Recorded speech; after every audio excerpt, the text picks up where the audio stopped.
All right, let's talk about something we all deal with every single day: time. I mean, why is it that a fun hour can feel like 5 minutes, but a boring minute can feel like an hour? We're going to dive deep into that because it turns out the clock on your wall, it's really only telling you half the story.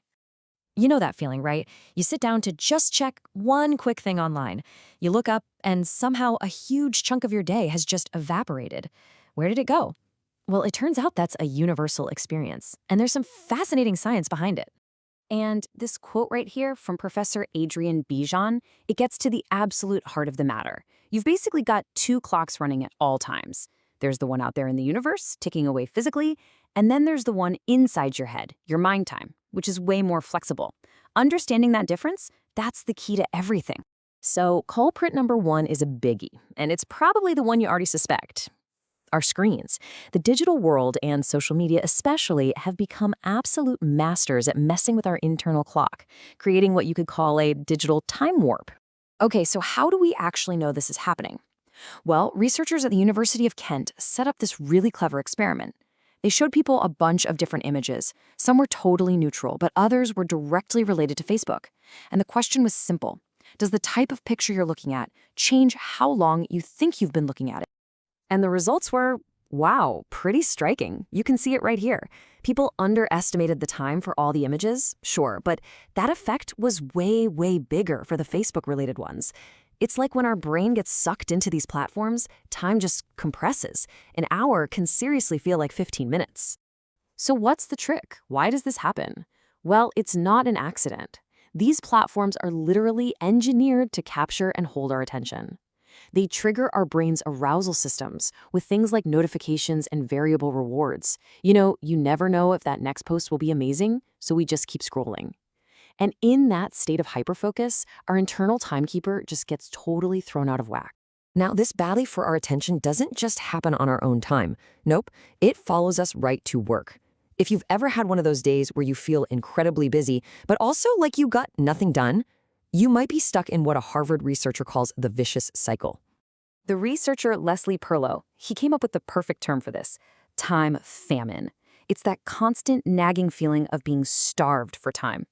And here's the critical part of her research. This isn't a personal failing. It's a cultural problem that's baked right into the way a lot of modern offices work. I mean, just listen to this quote from one of the software engineers in her study. It just perfectly captures the anxiety of it all. How can you possibly do deep, meaningful work when you're always bracing for the next interruption? And this diagram shows exactly how this toxic cycle feeds on itself. It all starts up top with intense time pressure. That pressure leads to this constant crisis mode. So what do people do? They become individual heroes, interrupting anyone they need to just to solve their immediate problem. But you can see what happens next. Those interruptions just create more crises for other people, and the whole cycle starts all over again, shattering everyone's focus. And the impact of this is just staggering. In the study, 3/4 of the uninterrupted work time these engineers got came in chunks of an hour or less. And get this, 60% of those blocks were less than 30 minutes.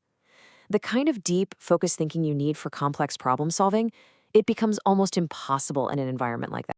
So we've got digital distractions and we've got workplace interruptions, but there's a third force at play. And this one's coming from inside the house. It's our own biology. It's the reason why those summer vacations felt like an eternity when you were a kid. There's a fantastic analogy for this. Think of your memory like a flip book. When we're young, almost everything is a new experience. Our brain is constantly processing tons of novel information. It's like it's capturing more frames per second. This creates a really rich, dense memory log, and when we look back, time feels vast and slow. But as adults, routine kicks in. Our brain processes fewer new frames, and the years feel like they're just flipping by faster and faster. To put it bluntly, routine is the enemy of memory. When our days are just carbon copies of each other, our brain doesn't bother creating distinct new memories. It's efficient, sure, but it means that without those new experiences to act as anchors, the weeks, months, and even years just blur together into one undefined haze. Okay, so this might all sound a little bit bleak, right? But here's the good news. We can absolutely fight back. And the goal isn't to magically find more hours in the day.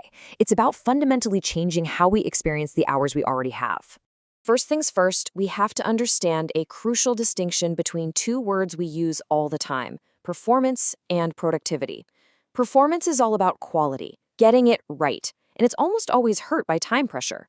Productivity, on the other hand, is about quantity, getting it done, and that can actually be helped by a good deadline. Knowing which one you're aiming for is half the battle. So, with all that in mind, here are 4 practical ways you can start to slow down your perception of time. First, seek novelty. Try new things to create those fresh memories we talked about. Second, break your routines. Even something small like taking a different route to work gives your brain new data to chew on. Third, at work, be intentional and schedule quiet time to break that vicious cycle of interruptions. And finally, use deadlines wisely to boost productivity without killing your performance. Ultimately, this is really what it all comes down to. We can't actually turn back the clock. But by understanding all these forces, the digital, the cultural, the biological, that are shaping our perception of time, we can start to fill our days with more awareness and more intention.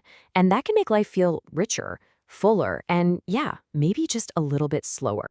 So, I'll leave you with this question to think about. Knowing what you know now about how to stretch and enrich your perception of time, if you could slow it down, what would you make room for?